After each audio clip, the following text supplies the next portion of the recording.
Pessoal,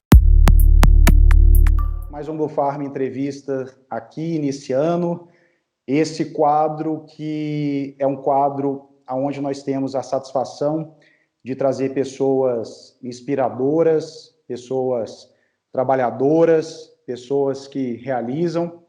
Hoje o nosso bate-papo vai ser com um profissional que realmente tem essas qualidades, essas virtudes, que é o Gabriel Salum. Já vou apresentar ele já já. E, Gabriel, se você me permite, eu estava fazendo uma reflexão sobre esse quadro aqui, BlueFarm Entrevistas, sobre essa comunicação, esse bate-papo que a gente tem com os profissionais do agronegócio. E tem duas coisas que eu queria compartilhar aqui no início desse vídeo, que é o seguinte: quando uma pessoa ensina, duas aprendem, né?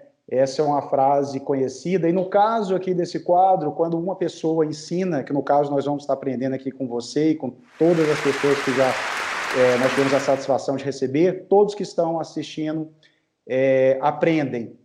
E outra coisa também que eu estava refletindo é assim, que fazer comunicação não é o mero ato de falar, né? É muito mais do que isso. Fazer comunicação é a gente falar a verdade, é a gente falar coisas que a gente acredita, é falar coisas que façam sentido, que agreguem conhecimento realmente para as pessoas. Então, eu estou muito feliz realmente de estar dando continuidade nesse quadro BlueFarm Entrevistas, e muito obrigado por estar aqui. Pessoal, o Gabriel Salum, ele é gerente de negócios da empresa The Hills, no segmento de suinocultura. E aí, Gabriel, eu vou pedir para você contar um pouquinho sobre a sua trajetória até chegar a essa função de gerente de negócios da The Hills, porque ninguém melhor que você para poder contar um pouco sobre a sua trajetória e e por que você decidiu atuar também, se dedicar ao agronegócio. Seja muito bem-vindo, muito obrigado por disponibilizar o seu tempo aqui com a gente, Gabriel. Ô, Túlio, primeiramente, obrigado pelas palavras aí, pelos comentários. Muito mais do que eu mereço. Não. Mas, de forma geral, é uma honra para mim estar aqui contribuindo, né, com o canal BlueFarm. É um canal super interessante, que traz informações realmente relevantes, conhecimento aplicado na prática mesmo para o nosso produtor. Então, para mim, é realmente uma honra estar aqui representando um pouquinho os profissionais ligados à nossa atividade. Sobre a trajetória, né, que você perguntou, eu compartilho 100% do que você disse. Acho que conhecimento é uma coisa que a gente divide realmente para somar, né? Os canais digitais e os novos caminhos que a gente tem hoje para colocar conteúdo de qualidade, eles nos permitem alcançar muito mais pessoas, né? Então, essa iniciativa de vocês e da BlueFarm, eu queria também parabenizá-lo por isso. Acho que agrega muito e agregará para o setor e vai ser cada dia mais reconhecido nesse sentido. Se Deus quiser. Dito isso, e também conectando um pouco, né, com essa parte do conhecimento aplicado, né, eu sou uma pessoa que vivenciei e vivencio bastante também o campo. Eu vim, né, então, da formação, eu sou médico veterinário e me formei na UFMG, né, onde eu também conduzi durante praticamente todo o período de estudo, iniciação científica, com projetos em parcerias com empresas do setor. E aí tive a oportunidade de me desenvolver e conhecer aí diferentes realidades e diferentes aplicações, né, de tecnologia, vamos dizer assim. Né? Dali, então, logo que eu formei, fui fazer o mestrado em nutrição animal, e com foco, claro, em monogástricos, em suínos. Eu fui, né, trabalhar numa empresa de genética, onde eu fui o nutricionista responsável ali, e fui desenvolver ali a base das informações realmente, né, dos requerimentos nutricionais dos animais, das curvas de crescimento, das linhagens disponíveis até então, e até que eu tive a oportunidade de ir para uma empresa de nutrição animal, né, e de aplicar também no dia a dia todo aquele conhecimento que veio sendo acumulado na academia, né, e na troca de experiências, que eu acho que no final das contas é isso que a gente está fazendo aqui também, né? É aprendendo um com o outro. Acho que esse é o grande lance do negócio. E aí eu vim com um background técnico forte, né? E me desenvolvi como gerente técnico aí da indústria de premix, né? Fui gerente técnico de uma outra empresa, fui gerente técnico na The Hills, né? E de produto, e, né, tive a felicidade de assumir a gestão do negócio em si. Eu acho que muito pelo olhar que a gente vem tendo de buscar agregar valor para todos os nossos parceiros, sejam eles os nossos fornecedores, sejam eles os nossos clientes, ou sejam eles os nossos colaboradores, né? Legal. E sempre pautado, né, em realmente transformar o nosso negócio para melhor e trazer benefício mútuo aí para todas as partes envolvidas. Então, falando um pouquinho da minha trajetória, até para não cansar vocês, é isso. E é o caminho que eu venho construindo até aqui. Legal, Gabriel, parabéns aí pela sua trajetória. Eu até lembrei de uma frase aqui que eu vi um dia desse, que é o seguinte: a melhor forma de aprender a administrar uma empresa é administrando uma empresa.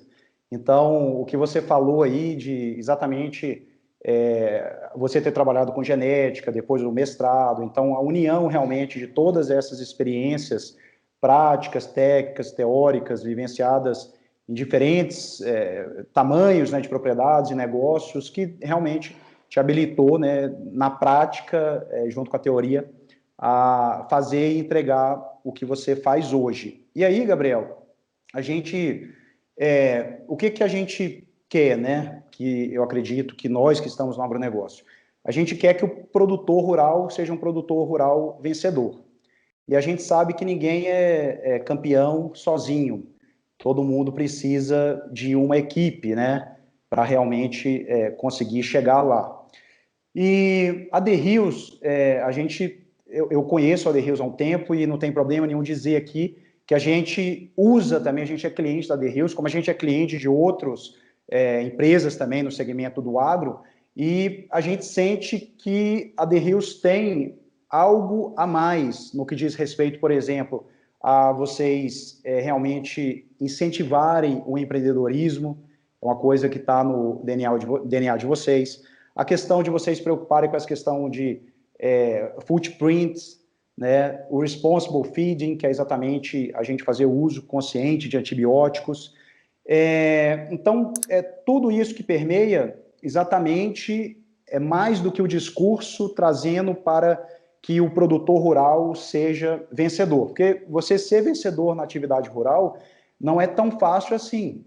Você precisa ir bem, performar bem em diversas frentes, né? Como que vocês, Gabriel, enxergam dentro da The Hills, e você à frente aí da gerência de negócios, esse compromisso com o produtor para que ele tenha sucesso? Então, Túlio, muito legal você colocar dessa forma e obrigado pelo depoimento aí. A gente tem realmente como filosofia impulsionar o progresso no campo onde quer que estejamos, né?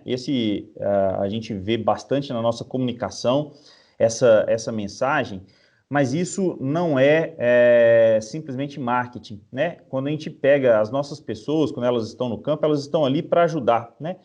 A gente fala muito dentro do nosso time que a gente não está ali para apontar defeito, para apontar responsável, para apontar culpados, mas para buscar juntos identificar oportunidades de fazer o nosso negócio melhor.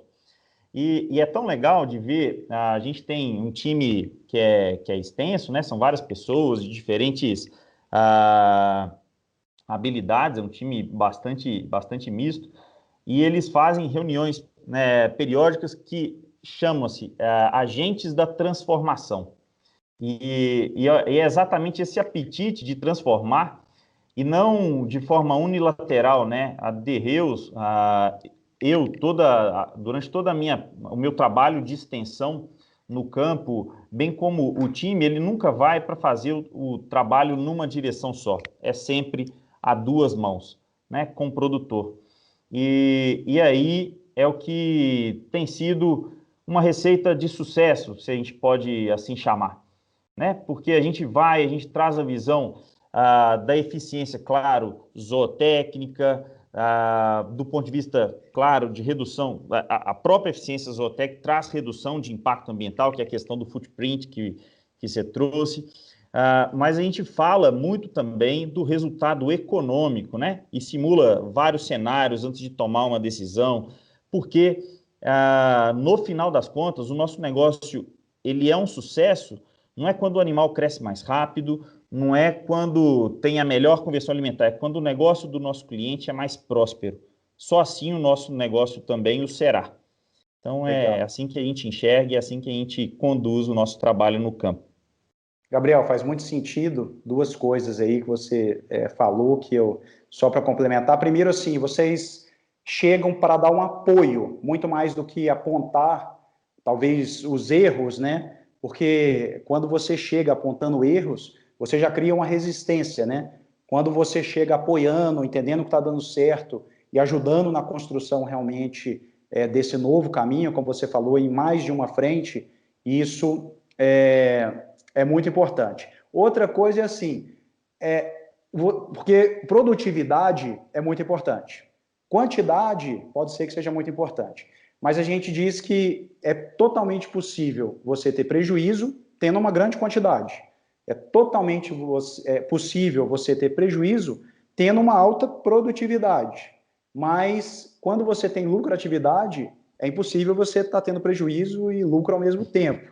Então, eu acho que a gente tem que medir pela régua do lucro, né, que é exatamente o que você está falando da saúde, do negócio financeiro do produtor, porque aí não tem erro, né? Não só a parte zootécnica, não só a parte produtiva. E aí, já pegando o gancho nesse sentido, como vocês são uma empresa de nutrição animal, a gente sabe que a nutrição animal ela tem um impacto muito grande, né, no resultado, no desempenho da atividade pecuária como um todo. E a nutrição hoje ela é muito mais do que apenas aquela formulação de ração, né? Você realmente precisa realizar um planejamento nutricional para que se tenha o resultado financeiro e econômico. O que seria, Gabriel, esse planejamento nutricional visando esse resultado financeiro e econômico? Muito legal a pergunta, Túlio. Quando a gente fala de nutrição, a formulação ela é uma parte do trabalho, né? E muitas vezes ela é uma parte pequena, embora extremamente especializada, né? Ela precisa entender o macro. Não se pode fazer nutrição somente atrás do computador, simplesmente porque o animal não come aqui, ele come lá no coxo. Né? Se ele comesse aqui no nosso teclado, estava fácil Era tranquilo, de né? resolver. E você trouxe à tona uma questão super interessante, né? E eu estou me lembrando da matéria que você fez sobre resultado financeiro e resultado econômico, né? Que está disponível no canal do Blue Farm. Convido, quem não tiver visto, clica lá, procura, muito interessante. Porque são coisas realmente diferentes. E também quando a gente associa a eficiência zootécnica, o custo de produção, o que a gente tem disponível, né?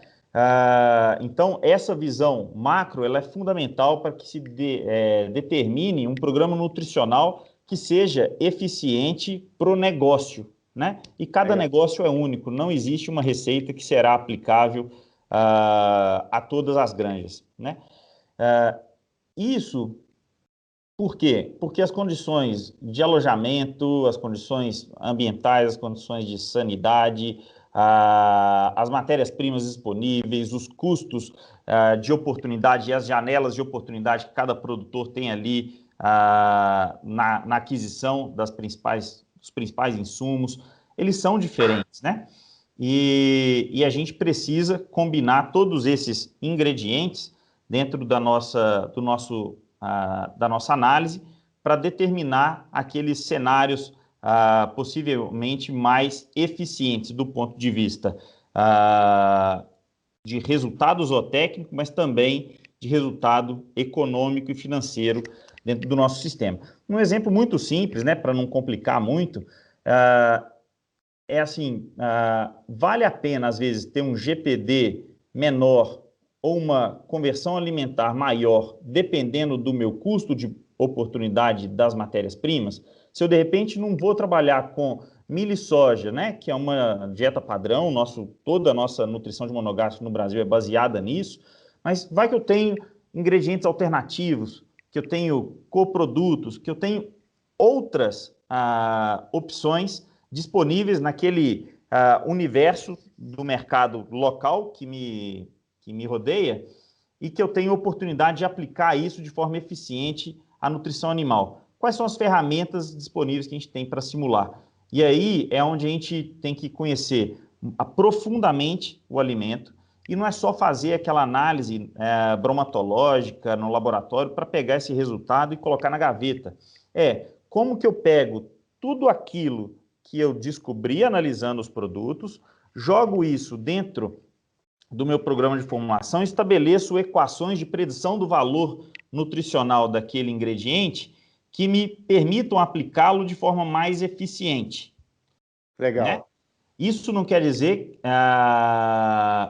principalmente no caso de alternativos, coprodutos e essas questões, que o animal vai crescer sempre mais rápido, mas ele pode crescer e dar o melhor resultado para o nosso negócio do ponto de vista econômico e financeiro, né? E uma vez ajustado, conhecendo bem o alimento, conhecendo bem como você aplica o valor nutricional desse alimento na sua formulação, aí você vai para a parte do animal. O que eu conheço sobre o sistema de produção que eu estou trabalhando com essa dieta, né? Quais são as condições que esses animais estão alojados? São lotes mistos? É lote de macho imunocastrado ou é macho cirúrgico? Qual que é o desafio imunológico que a gente tem? Isso muda toda a rota metabólica dos animais e deposição de nutrientes. Então, a gente consegue, através desse trabalho de mapeamento, que é o que a gente desenhou, trabalhando no checklist, junto com o nosso cliente, numa via de mão dupla, estabelecer quais são os parâmetros que a gente considera para saber onde a gente está e onde quer chegar. Se a gente não souber esses dois pontos, é impossível determinar uma meta. Com certeza. Né?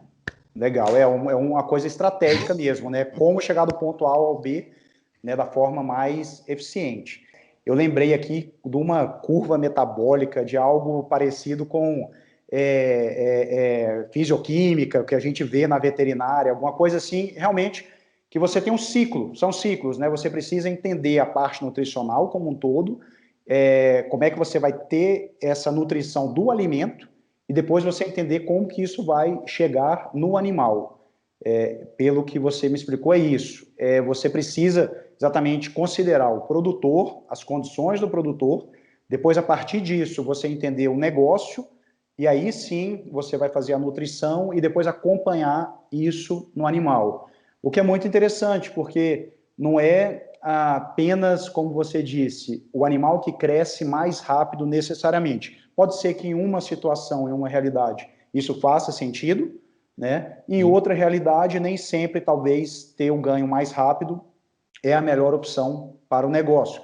E eu lembrei aqui, por exemplo, de um benchmarking que tem do Instituto Integra, que é o Antônio Schacker, que eles trabalham com pecuária de corte, mas todo ano ele solta, né, o benchmark do plano safra deles. Uhum. E ele tem os top rentáveis e eles têm o top produção. E os top rentáveis, eles não são os top produção. Os rentáveis nunca são aqueles que necessariamente produzem a maior quantidade. Eles produzem muito bem, mas eles têm uma equação entre produzir muito e saber exatamente fazer essa gestão do negócio, que aí sim faz ele ser mais rentável. Então, acho que o Instituto Integra e o benchmark deles corrobora o que você está dizendo aqui.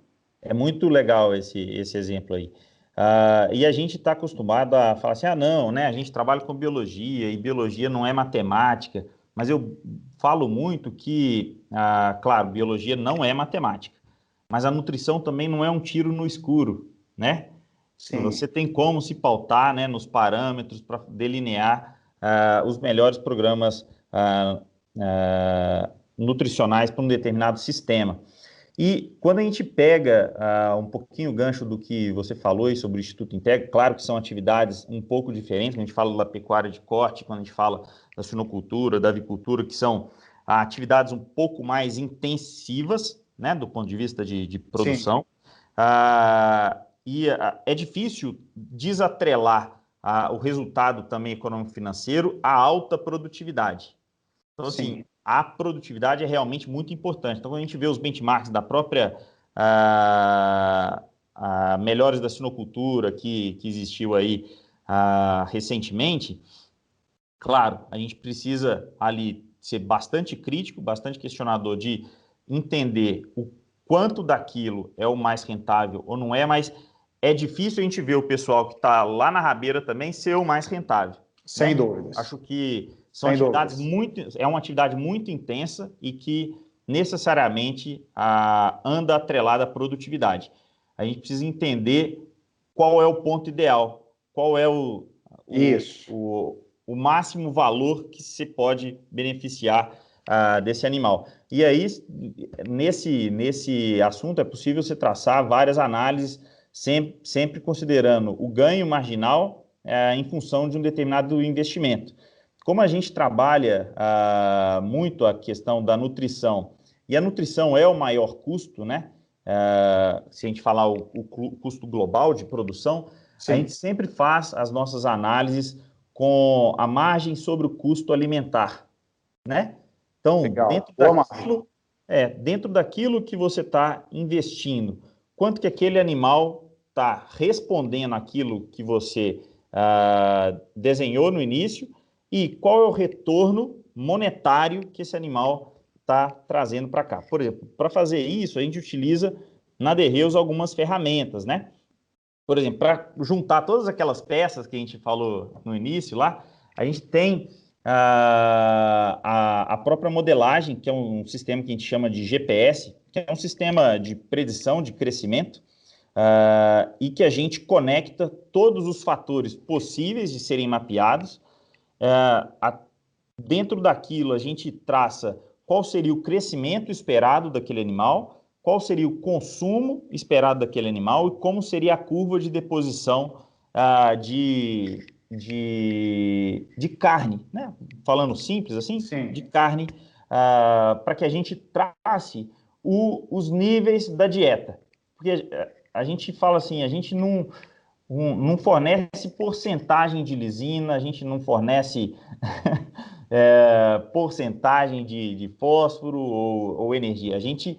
A gente fornece gramas por dia de um determinado nutriente. Então, o animal, se a gente viu ali que ele precisa de tanto para crescer, vai consumir tanto, você precisa ter naquela ração tantos gramas para que aquele animal, no dia, a ingestão diária dele atenda à exigência para atingir a performance desejada. Agora, a gente não pode parar por aí, e é onde a gente faz o link entre que produtividade a gente está buscando e até onde ela é rentável. Aí a gente busca uma outra ferramenta que está conectada nisso aí, que é o Pig Money. Dentro disso, a gente traça os cenários, fala assim, ó, eu investindo isso, eu provavelmente vou ter isso e me retorna isso. Como que isso impacta? Minha capacidade de investimento, meu fluxo de caixa e o retorno econômico propriamente dito, considerando margem sobre o custo alimentar. Então, isso dá uma visão geral e de gestão né, para quem está à frente do negócio, da suinocultura, muito clara de onde e como investir. Então, acho que essas coisas casam muito bem e a gente vai ver cada dia mais isso ser mandatório para o resultado, né? E para a longevidade do negócio, para a prosperidade realmente do negócio, uma vez que o mercado ele vem se consolidando isso é inegável, cada vez mais, a pressão de custos, o preço das commodities, principalmente em função de todos os cenários de mercado. Não é nossa ambição aqui fazer uma análise mercadológica, mas a gente está sentindo na pele o custo do milho, o custo do farelo de soja, né?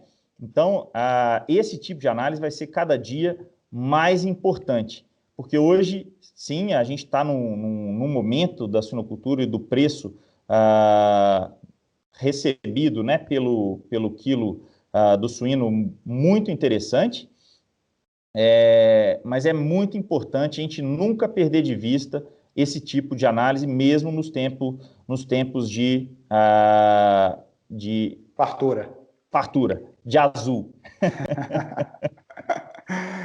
Gabriel, muito legal, assim, primeiro, é muito legal saber que vocês têm essas ferramentas poderosas, né, que estão disponíveis aí ao produtor, para que junto com a nutrição ele possa realmente fazer essa predição de exatamente como que isso vai ser entregue ao animal, e depois ele poder fazer com essa outra ferramenta, que é o Pig Money, exatamente esse planejamento também de como que vai ser esse perfil de dispêndio dele. Eu acho que isso, não sei se as pessoas que estão nos assistindo aqui, às vezes clientes da The Hills, que já usufruem da ferramenta, ou outros que têm interesse, se interessaram aí, é bem legal mesmo saber disso. E, assim, quando você está dizendo, me veio algumas coisas na cabeça aqui, quando você falou do produtor rural estar mais atento, né, a todos esses movimentos.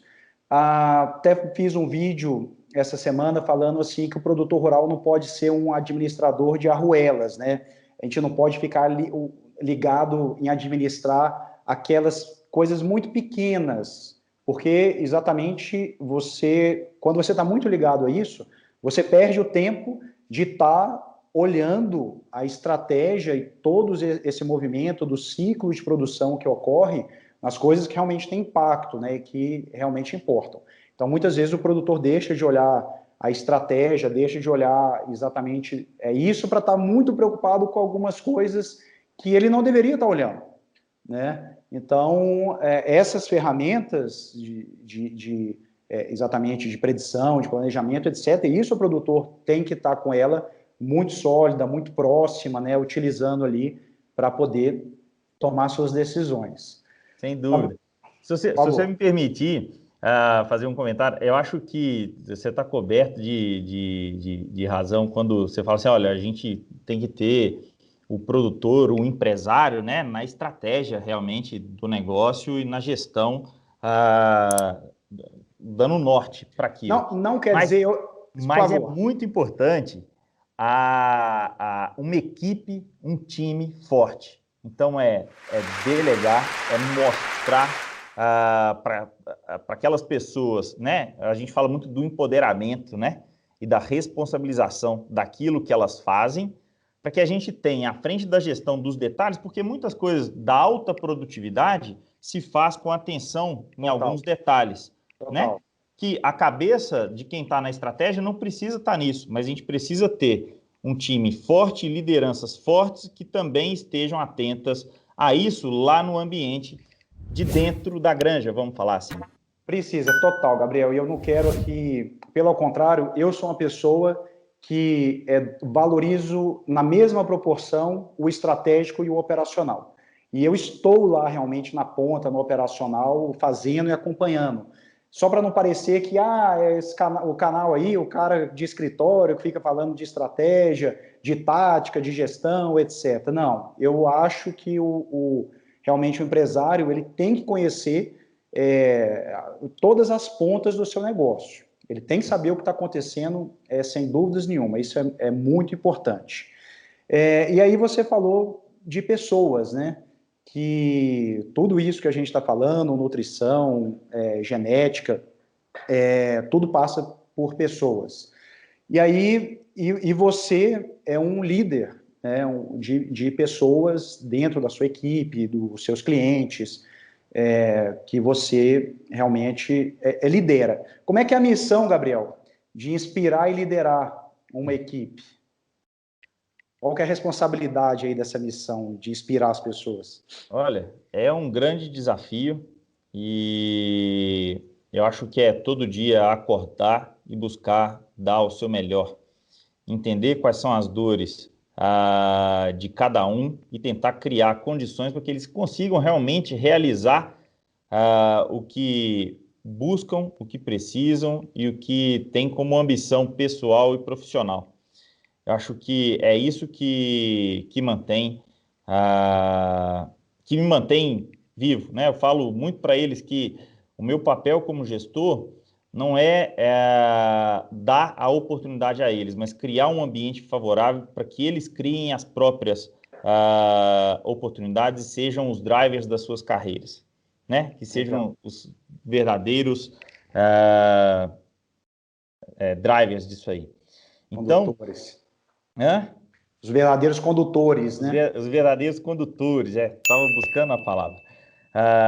Mas é isso mesmo, Túlio. E quando a gente traz um pouquinho para o que a gente estava falando aí, né, dos programas nutricionais, a gente falou aqui de algumas ferramentas de predição, de equação, de não sei o quê, mas a gente tem pessoas no meio disso, no meio desse processo, né?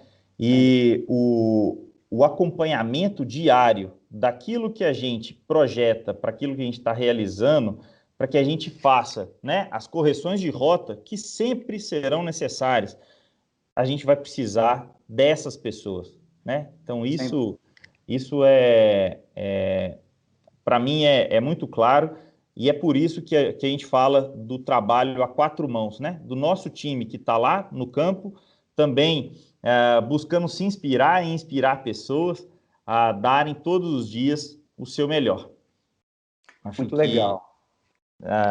e aplicar essa máxima, vamos dizer assim. Eu posso dizer aqui, Gabriel, assim, para líderes, chefes de equipes, gerentes, técnicos que eventualmente estejam nos assistindo, que se inspirem. Eu falo com maior tranquilidade no Gabriel, porque eu sei que ele é um líder muito generoso. Eu acho que ter essa generosidade mesmo mental, e generosidade não quer dizer que seja um líder talvez fraco, com a mão um pouco, sabe, Gabriel? É ao contrário, as pessoas às vezes têm uma dificuldade de entender algumas palavras, mas Sim. é a generosidade mesmo de passar a bola, de, você mesmo disse, das pessoas expressarem o seu potencial, ter uma generosidade mental, uma coerência ética, né? Eu acho que isso também é muito importante no líder. E toda empresa, ela é um reflexo, né, dos seus líderes, né? Se você chega num ambiente e o pessoal está mal-humorado, você tem aquele ambiente pesado, pode ter certeza que tem alguma coisa vindo de cima para baixo. Então, nada mais é do que o reflexo mesmo da liderança, e parabéns pela liderança que você exerce. Se eu trabalhasse numa empresa multinacional, eu gostaria de estar aí na sua equipe, viu, Gabriel? Puxa, uma honra, viu? Túlio, acho que sem palavras aí para agradecer seus comentários, realmente me motiva a buscar fazer mais. E para pegar um gancho nisso aí, eu acho que um pouco do que você falou aí se traduz na confiança, né? A gente, para liderar e para que as pessoas busquem realmente se sentir responsáveis pelo negócio, é muito importante para a liderança não é delargar, né? Muito longe disso. Não é largar na mão e falar assim, não, vai. Claro, é criar condições para que aquilo aconteça, mas confiar de que a equipe também está dando o seu melhor. E buscar fazer o acompanhamento e estar sempre atento nos pontos de onde você pode suportar, onde você pode criar um ambiente mais favorável para que aquilo aconteça ou de forma mais rápida ou de forma mais eficiente, né? Porque em tudo existe uma curva de aprendizagem. Cada projeto que a gente assume, isso vai acontecer, né? Sem dúvidas. E nisso, o nosso time, realmente, eu tenho a oportunidade aqui de agradecê-los também, porque para mim é um aprendizado diário com eles. Legal, o compromisso e a confiança realmente são a base, né, dessa relação. E quando a gente delega algo, né, que a gente tira da nossa esfera, vamos dizer assim, de visão, de controle, e a gente passa, né, delega realmente para o próximo, a gente tem que estar seguros, né, de que aquilo vai ser realizado com um cuidado, com uma atenção que a gente faria. Porque senão é melhor que não tivesse sido delegado. Né? A pior coisa é você achar que aquilo está sendo conduzido, aí eu já me refiro mais à fazenda, experiência de fazenda mesmo, de você delegar aquilo e quando você retorna para fazer o controle, você fala, pô, mas né, eu deleguei, mas espera aí, retorna para mim porque não funcionou. Tem um pouco disso. Tem que ter esse bate-bola, né? E você precisa estar aberto realmente a suportar o time sempre que ele precisar, né? Não existe uma gestão que delegue sem estar disponível e seja eficiente. Então, e precisa ter realmente essa predisposição, esse bate-bola e o investimento no preparo das pessoas e do time, né? Que, hora ou outra, a gente vai precisar vir, reciclar e manter aquele pipeline de desenvolvimento para que as pessoas também cresçam, né? E voem mais alto. Legal, é o nós acima do eu, né? Eu acho que é pouco por aí.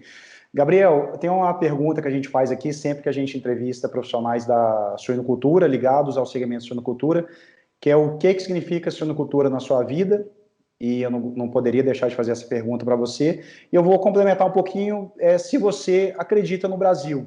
O que significa suinocultura na sua vida e se você acredita no nosso Brasil. Ô, Túlio, demais da conta. Mas eu vou começar a responder pela primeira. A suinocultura, ela é uma parte importantíssima da minha vida, né? Onde eu gastei as minhas melhores horas dos meus melhores anos buscando me preparar, buscando ajudar, buscando transformar e transformar para melhor.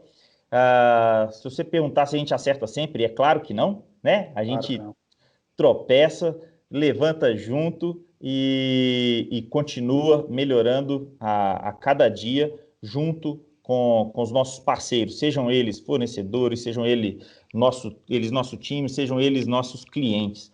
Né? Então, a suinocultura, ela me ajudou a crescer e a me transformar como pessoa, né? como homem e como profissional. Né? Então, eu tive pessoas que durante essa trajetória me ajudaram muito. Você falou no início que ninguém vence sozinho e ninguém vence mesmo, né? Eu hoje tenho muita gente que eu preciso agradecer, desde os tempos de universidades, né? Do professor Daldo, que me pegou pela mão ali e foi me mostrar o que era a suinocultura de verdade, até todas as pessoas que me deram as oportunidades nas empresas. Um deles, que é uma pessoa do meu time, que é o Daniel, que era o diretor dessa empresa de genética que eu trabalhava. Então, são pessoas que fizeram parte da minha vida, eu não vou conseguir numerar todas assim, mas pegando um pouquinho de ponta a ponta para falar sobre isso. E o Brasil, com certeza, eu acredito, eu me considero um patriota. Você tem uma frase que para mim é fantástica: o agro é o Brasil que já deu certo.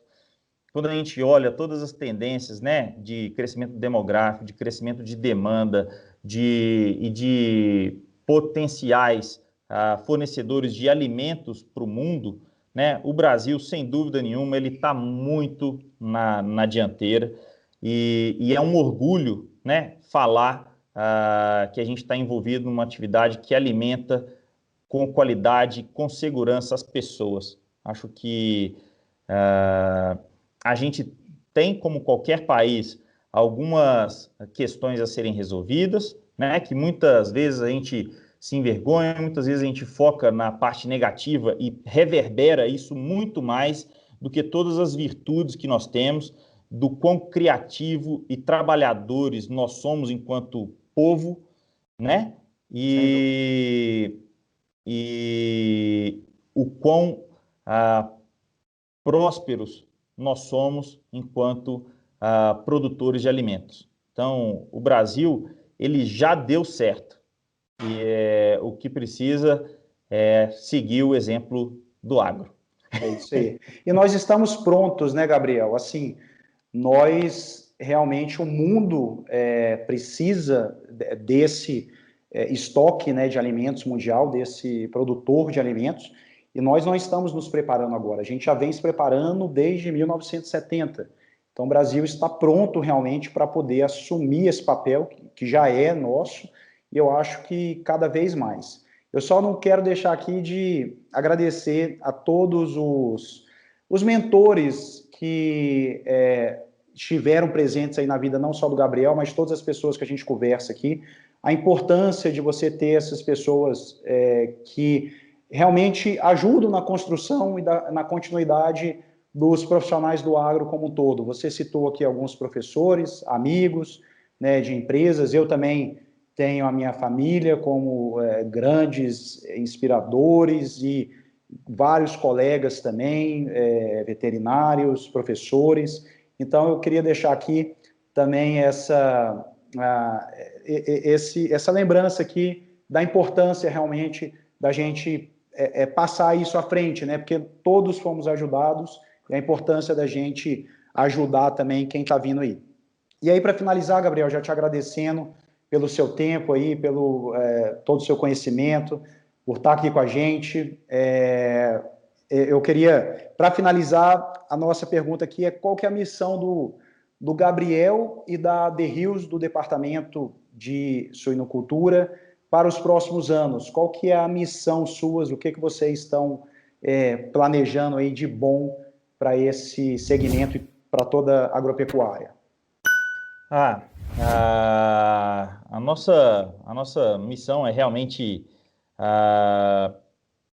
trazer a prosperidade, né, no campo, através aí de conhecimento e da aplicação desse conhecimento, de estar ao lado, né, do produtor, de estar construindo ou de construir parcerias fortes, né, e sempre pensando no benefício mútuo.